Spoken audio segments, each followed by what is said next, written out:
From Pakistan, Faisal Javed, please. Thank you. Bismillah ar-Rahman ar-Rahim. It's good to see IPU playing a great role of oversight on COP26 and whatever negotiations will take place. It has to have that action-oriented approach, unlike the Paris Agreement, which hasn't been implemented yet. Now, here's a case of developing countries.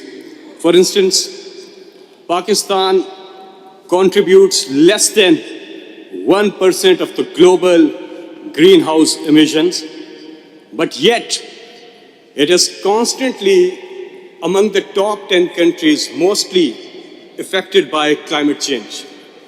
Now, the developed countries really need to collaborate with developing countries. Pakistan has taken a lot of initiatives under the leadership of Prime Minister Imran Khan. Pakistan became the only country in the world to meet the International Bond Challenge. And the challenge was of restoring 350,000 hectares land into forest. And Pakistan restored over 600,000 hectares land into forest. Planted over 1 billion trees in one of the provinces in Pakistan. And now we have committed to plant another 10 billion trees across the country. And out of that 10 billion, Pakistan has already planted over 1.5 billion trees. Pakistan also met the UN Climate Action Goal, SDG 13, and that too a decade before the deadline. Pakistan also planted the largest Miyawaki urban forest in the world. And Pakistan has taken some other initiatives as well, like the 10 billion tree project, Clean and Green Pakistan, Clean Green Pakistan Index, Protected Areas Initiative, Electrification of Transport, and Ecosystem Restoration Fund.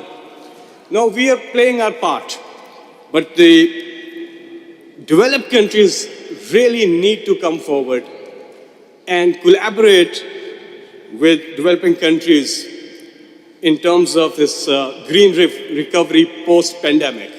We are creating green jobs and all, but the Paris Agreement and all the commitments and pledges, those were made. We don't want COP26 ending up the same way. There has to be a practical approach, and together we can, and together we must protect the nature and environment. Thank you.